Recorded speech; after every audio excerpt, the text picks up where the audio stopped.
Hi there, welcome to Chapter 3, where we'll be demonstrating the implementation of digital marketing via a case study. Let's dive straight into the case study. We're dealing here with an NGO that provides shelter and support to women and children who are victims of abuse across a given country. We have just been tasked with developing a digital presence over a number of digital platforms for this organization. So we start by identifying the key critical factors upon which we need to derive the objectives of our exercise, which is building a digital presence for this organization. The mission of this organization should be closely tied to our objectives so as to make sure that the digital presence we're building for them is meaningful. Identifying these critical factors will also help us identify the audience type or types we need to be catering for in our messaging and how we could potentially reach these audiences online. A few key themes are coming out here, as you can see. So in order to meet the ultimate goal of providing support and shelter for vulnerable women and children, we need to appeal to other types of audiences for sponsorship in the form of skills support partnerships as well as financial sponsorships. From this, we can even arrive at a few personas for whom we can tailor messaging and content. If we've identified a few types of audiences we need to cater for, we'll need to identify how and where we can cater for these audiences. The primary objective of the digital presence for this organization should be to ensure that vulnerable women and children know this organization and where and how to access it in times of need. We can then decide that Facebook, Twitter, and Instagram are places where we can have the most impact in terms of the primary objective. We all know that people can hide a lot behind fancy pictures and humorous tweets. You want these people to encounter messaging about this organization for themselves or friends and family members who might need this kind of help. Our secondary objective could be reaching audiences from whom the organization can source sponsors and partners. So we might decide that our next target platform is LinkedIn, where we'll craft messaging specifically for this platform and the audience we're looking to engage. We can then identify the key pillars attached to our primary objective that we want the audience type tied to this primary objective to remember after encountering our campaign in establishing a digital presence for this organization. We'll stick to the pillars of the primary objective of the organization here, but in terms of the campaign, you might want to also derive messaging pillars for audiences tied to the secondary objective. That is, if our secondary objective is related to sourcing sponsorships for this organization, pillars such as compassion, active citizenry, and having a charitable heart can then form the basis of our messaging for this secondary audience.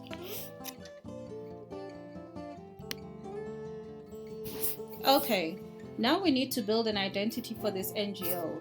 We decide on key themes of the identity, then identify the tools with which we're going to construct the visual content of this identity. Let's start with a logo. There are a couple of tools we can use to design a logo, and for this case study, we'll use Canva as our logo design tool.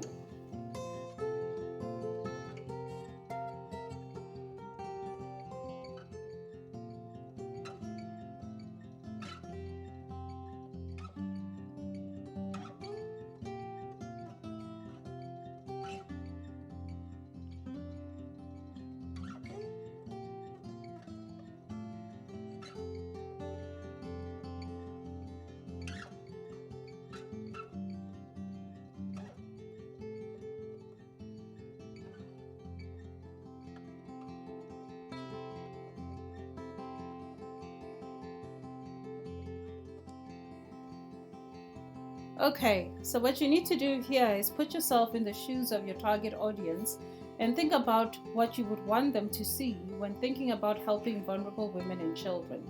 There is some research that details how different colors invoke different emotions in people, so you can search for those kinds of insights online and decide which color scheme to go with.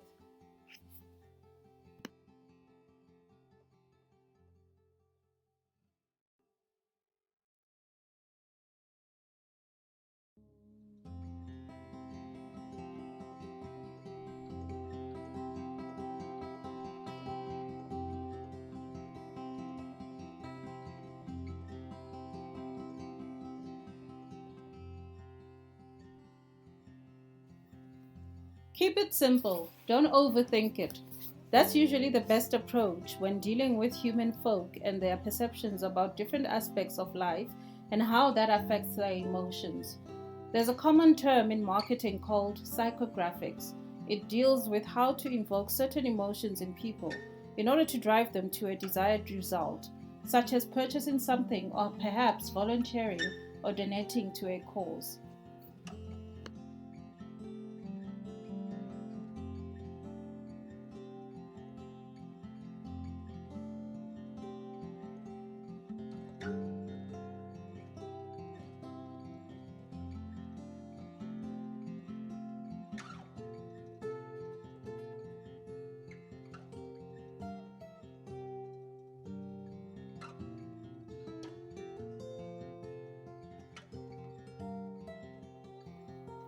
This is why a lot of marketers study psychology. Things tend to go a bit grey, though, when it comes to the ethics of applying psychographics marketing.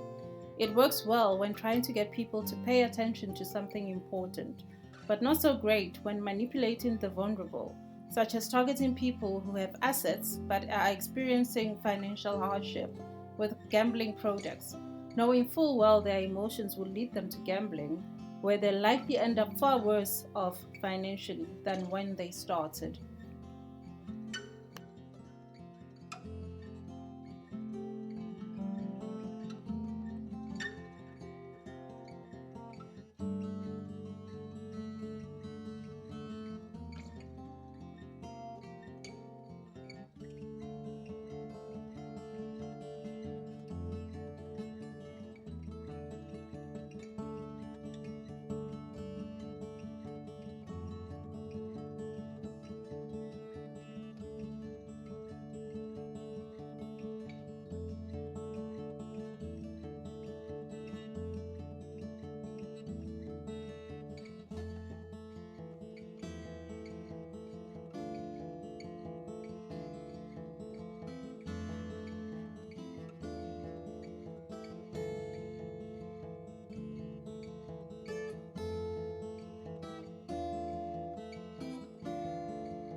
There are companies out there that will shamelessly champion ruthless selling over basic human decency and ethics, but that's a topic for another day.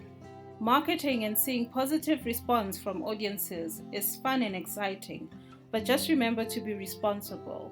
That is, at a minimum, be a decent human in your efforts so that you're truly proud of your work at the end of the day. Okay, so now we've got a basic identity for our NGO. Now, let's build a digital destination for it. We'll need to consider these key factors when approaching this process in order to make it easy, pleasant, and helpful for our target audiences to go through the website and engage the content. We'll use the tool Wix for this exercise, but you can choose any other tool you're comfortable with once you've done your research. Zoho is also a great no-code website building tool. Most tools have a free package where you can try things out, so don't be shy to get in there and get your hands dirty.